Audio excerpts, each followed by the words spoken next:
Hello everyone, myself Dr. Jyoti Mandala. Welcome you all to the video lectures on object-oriented programming through Java.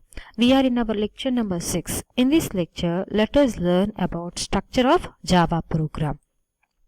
So in our previous lecture, we learned about how to write a simple Java program and how to compile it, how to execute it, and how to check the output. These steps we learned in our previous lecture. Now in this lecture, we'll see the complete structure of Java program, where some part of our Java program is optional and some part are essential and some part are it is suggested to have.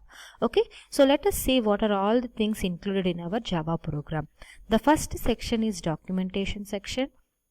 Next one is package statements, and then we need to have import statements, next interface statements, next class definitions, and finally we need to have main method class definition. So these are all the things are included in our Java program. But even if you have these many number of block of things in our Java program, some parts of these are optional. So if you see here, these things from documentation section to class definition all are optional. Optional means according to your requirement you can put, or it is not required to put always. It depends upon your requirement. If you see this part where the main method class definition, this is essential. Without this your program can't execute, so this is essential. And coming to the optional part, it is suggested to have a documentation section. So this part is our suggested part. Got it, all of you? So this is completely our Java program. Even if you don't have these parts also, you can if you have only main class method only, then also we can execute our Java program. But so that's why it is said it is an essential part. So let us see one by one in detail about these sections. So the first one is documentation section. So documentation section is generally used to write comment lines. So comment lines is used to know, like in future reference, if you are checking that program, you can understand what actually the program is about. So that's why it is suggested for us to add the comment lines in between, or we can have a comment line in the starting of our program where we are telling like for what purpose we are going to develop this one. Like that, some comment lines we can write in our program. Remember, these comment lines are ignored by the compiler. You can add n number of comment lines in your program and all those lines are ignored. That means they are not compiled. Right? So only for documentation purpose we are using this comment lines, documentation purpose only. So we have three ways to write the comment lines. First way is using two slash symbols.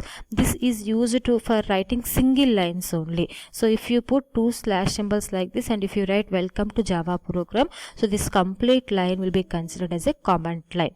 So if you want to make a single line as comment line, you can go with this. We have a second way where if you want to have multiple lines as comment lines, then we can start with this symbol and we can end with this symbol, and what are all the lines or what are all the statements are there in between these two symbols, those are considered as a comment lines, and those statements will not be compiled. And we have another way also where if you observe the difference between these two, we are putting two star symbols, but here only one star symbol. What is this one is, this is used to generate automatic comments, and when Java compiler is compiling our program, sometimes it has to generate some comments automatically, and to generate automatic comments this will be used. But manually if you want to add any comment lines, we can use these two comment lines, these two approaches. Got it, all of you? This is about documentation section. We'll move to the second section, that is about package statement. Now what actually this package statement says, remember the literal meaning of package is nothing but grouping something which all belonging to a same thing, isn't it or not? Group of chocolates, right, like that. So here also in Java we have a mechanism to group Java classes that are related to each other into a same group, and that group is referred as a package. So we can have that option. We can have multiple programs. Each program will be having its own classes, and all those programs, if you want to combine into a package, then we can do that one by using this Java package concept. Now if you are doing such thing, we can use this statement. How can we need to write? If you want to make all the classes in a particular program, then there you need to write package in small letters. You can write whatever name you want to give for that package. In detail about packages creation, how to use that one, that we'll see in our further classes. Got it, all of you? Next, the next section is import statements. Import statements are mainly used is, suppose you have created some packages and you want to use another package. Let us consider packages are of two types: inbuilt packages and user defined packages. So once packages are created, let us consider your friend has created some packages and you want to use those classes in that package. In that case, you need to import that package. Got it, all of you? So that is nothing but import. But if you want to use that, then you need to write the import statement.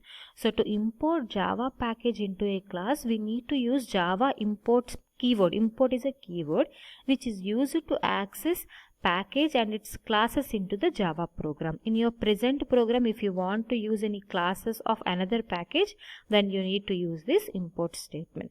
So import can be used with built-in or user-defined packages also. So if you want to import, let us consider square root function if you want to use, which is a predefined function, and that will be available in another package, predefined package. Then you need to write a statement like this: import java.lang.math.star, like this. How to do these things, everything we'll learn in detail. Got it, all of you? This is similar like your hash include statement in our C programming language. Remember, in C programming language, to work with string handling functions, you need to include hash include string.h, where you are including that header file. Similarly here also, if you want to use any predefined packages, predefined classes, then the class will be available in one package. We need to import that package. Same thing here also. Got it? This is about import statement. And the next thing we'll be learning about is interface statements. Generally, interface statement, this concept will be used to achieve multiple inheritance. While learning the features of Java, we learn what actual an inheritance is. Theoretically, we learn inheritance is mainly used for reusability, and we have different ways to achieve this reusability concept, like single inheritance, multiple inheritance, like that. And to achieve multiple inheritance concept, we'll be using this interface statement. How it will be done, we'll learn. Okay, so if you want to have any inheritance, multiple inheritance approach in our Java program, then that can be done by writing the interface statements. Okay, and the next section is class definition. What I will do is I'll combine the last two sections where we have class definitions and the main method class definition. Of these two, this one is essential and this one is optional. Now what is this class definition is?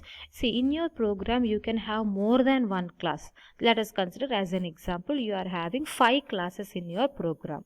Okay, each class have its own variables and methods. Now, of all these 5 classes, we need to consider one class as a main method class, and that class will be including the main method definition. So here we can have 4 classes and one class should be having the main method.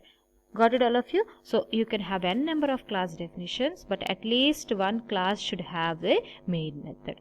Right now, that method, that class which is having a main method is referred as a main method class. And suppose in this class, what are all the if you have 4 classes here, for all these 4 classes, each class will have its variables and methods. If you want to access those variables and method, the objects of those classes should be created in this class only. So all the objects of the class should be created in the main method. Got it, all of you? So whatever classes we have, if you want to use any of these variables or methods of that particular class. For that class blueprint, that is object should be instance, that is object, should be created in our main method.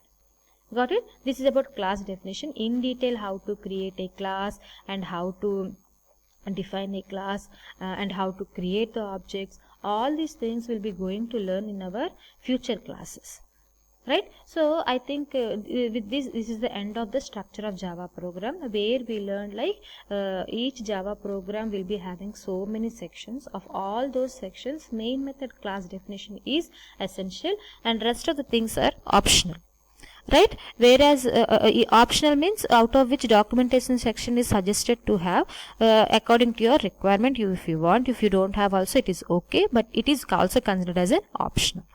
Okay, so in the next class we'll learn about variables concept. So with this we'll come to an end of our 6th lecture, that is about structure of Java program. We'll all meet in our next lecture.